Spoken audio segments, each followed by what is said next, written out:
മൂവാറ്റുപുഴ നഗരസഭ ചെയർപേഴ്സൺ രാജിവെക്കണമെന്നാവശ്യപ്പെട്ട് LDFന്റെ നേതൃത്വത്തിൽ 26-ാം തീയതി നഗരസഭയിലേക്ക് പ്രതിഷേധ മാർച്ചും ധർണയും സംഘടിപ്പിക്കുമെന്ന് LDF ഭാരവാഹികൾ വാർത്താസമ്മേളനത്തിൽ പറഞ്ഞു. നഗരസഭാ ചെയർപേഴ്സൺ നാമനിർദ്ദേശ പത്രിക സമർപ്പണ സമയത്ത് വിദ്യാഭ്യാസ യോഗ്യത വ്യാജമായി ചേർത്തു എന്നാരോപിച്ചാണ് LDFന്റെ നേതൃത്വത്തിൽ പ്രതിഷേധം നടത്തുന്നത്. മൂവാറ്റുപുഴ നഗരസഭാ ചെയർപേഴ്സൺ രാജിവെക്കണമെന്നാവശ്യപ്പെട്ട് LDFന്റെ നേതൃത്വത്തിൽ ഫെബ്രുവരി 26-ാം തീയതി നഗരസഭയിലേക്ക് പ്രതിഷേധ മാർച്ചും ധർണയും സംഘടിപ്പിക്കുമെന്ന് LDF നേതാക്കൾ വാർത്താസമ്മേളനത്തിൽ അറിയിച്ചു. ഇപ്പോൾ ഒരു മുനിസിപ്പൽ ചെയർപേഴ്സൺ അല്ലെങ്കിൽ മുനിസിപ്പൽ കൗൺസിലറായിട്ട് മത്സരിക്കണമെങ്കിൽ 10ാം ക്ലാസ്സോ 8ാം ക്ലാസ്സോ ഒക്കെ യോഗ്യത മതി.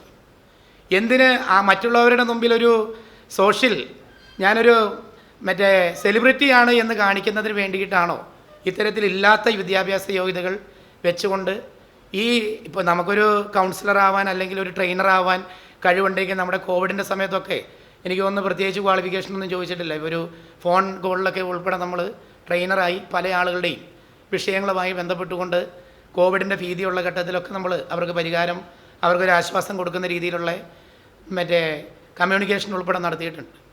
അപ്പോൾ ഇത്തരത്തിൽ മൂവാറ്റുപുഴയ്ക്ക് അപമാനകരമായി തീരുന്ന രീതിയിൽ വ്യാജരേഖ ചമച്ചുകൊണ്ട് ഇല്ലാത്ത വിദ്യാഭ്യാസ യോഗ്യത കാണിച്ചുകൊണ്ട് തെരഞ്ഞെടുപ്പ് മാനദണ്ഡങ്ങൾ തെറ്റായി കാണിച്ചുകൊണ്ട് ഈ തെരഞ്ഞെടുക്കപ്പെട്ട മുനിസിപ്പൽ കൗൺസിലർ തൽസ്ഥാനം രാജിവെക്കണം എന്നുള്ളതാണ് LDFന് വേണ്ടി ആവശ്യപ്പെടാനുള്ളത്. ഇതുമായി ബന്ധപ്പെട്ടുകൊണ്ട് 26-ാം തീയതി LDFൻ്റെ മൂവാറ്റുപുഴ മണ്ഡലം കമ്മിറ്റിയുടെ നേതൃത്വത്തിൽ മുനിസിപ്പാലിറ്റിയിലേക്ക് സമരപരിപാടികളും മാർച്ചും ഉൾപ്പെടെ ഞങ്ങൾ പ്ലാൻ ചെയ്യുകയാണ്. ഇപ്പോൾ ഈ കഴിഞ്ഞ ദിവസങ്ങളിൽ ഈ വാർത്തയായിട്ട് ബന്ധപ്പെട്ടുകൊണ്ട് എനിക്ക് തോന്നുന്ന നമ്മുടെ ഇവിടുത്തെ 1-2 ചാനലുമായി ബന്ധപ്പെട്ടുകൊണ്ട് മുനിസിപ്പൽ ചെയർപേഴ്സണെ ഇൻ്റർവ്യൂ ചെയ്യുമ്പോൾ അവർ പറഞ്ഞു ഞാൻ നിയമ നടപടികൾക്ക് പോകുമെന്ന് പറഞ്ഞു. ഞങ്ങൾക്ക് പറയാനുള്ളത് ബഹുമാനപ്പെട്ട മുനിസിപ്പൽ ചെയർപേഴ്സൺ നിയമ നടപടിക്ക് പോകണം. നമുക്കറിയാം ഒരു കോടതിയിൽ വിദ്യാഭ്യാസ യോഗ്യത ആവശ്യപ്പെട്ടുകൊണ്ടൊരു കേസ് വന്ന് കോടതി ഒരു നോട്ടീസ് അയച്ചത് കൈപ്പറ്റാതെ അത് തിരിച്ചയക്കുന്ന അവസ്ഥയാണ് ഉണ്ടായത്.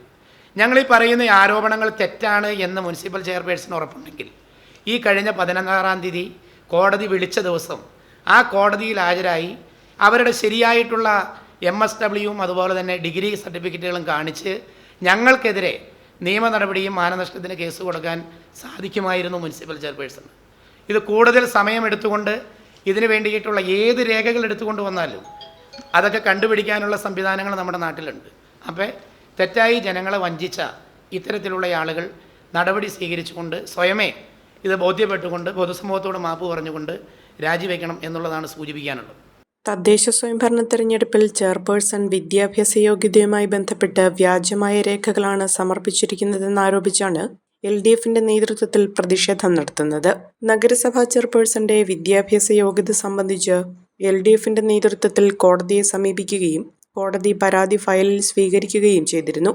നഗരസഭാ ചെയർപേഴ്സൺ കോടതിയിൽ ഹാജരാകുന്നതിനോ തന്റെ ഭാഗം വിശദീകരിക്കുന്നതിനോ തയ്യാറാകുകയോ ചെയ്തിരുന്നില്ലെന്നും LDF പ്രവർത്തകർ ആരോപിക്കുന്നു. 2020-ലും 2025-ലും പരസ്പര വിരുദ്ധമായ കാര്യങ്ങളാണ് നാമനിർദ്ദേശ പത്രികാ സമർപ്പണ വേളയിൽ വിദ്യാഭ്യാസ യോഗ്യതയുമായി ബന്ധപ്പെട്ട് നൽകിയിരുന്നതെന്നും LDF ആരോപിക്കുന്നു. നഗരസഭാ ചെയർപേഴ്സന്റെ ആസ്തിയെ സംബന്ധിച്ചും വിവിധ സ്ഥാപനങ്ങളിലെ ജോലി സമയത്ത് നൽകിയ യോഗ്യത സംബന്ധിച്ചും വലിയ പൊരുത്തക്കേടുകളാണ് ഉണ്ടായിട്ടുള്ളതെന്നും LDF പ്രവർത്തകർ പറഞ്ഞു. CPIM Muvattupuzha area secretary Aneesh M. Mathew, CPI Muvattupuzha മണ്ഡലം സെക്രട്ടറി ജോളി പൊട്ടയ്ക്കൽ, കേരള കോൺഗ്രസ് M നിയോജകമണ്ഡലം president advocate Shine Jacob, CPIM area committee അംഗം KG അനിൽകുമാർ തുടങ്ങിയവർ വാർത്താസമ്മേളനത്തിൽ പങ്കെടുത്തു. അഹല്യയിലെ വിദഗ്ധരായ ഡോക്ടർമാരുടെ ചികിത്സ കൊണ്ട് എനിക്ക് എന്റെ കാഴ്ചശക്തി പൂർണ്ണമായും തിരിച്ചു കിട്ടി. ഇപ്പൊ എനിക്ക് ഈസിയായി വായിക്കാം. നേത്ര സംരക്ഷണത്തിന് നമ്മുടെ Ahalya. Ahalya foundation eye hospital, കേരളത്തിൽ എല്ലായിടത്തും.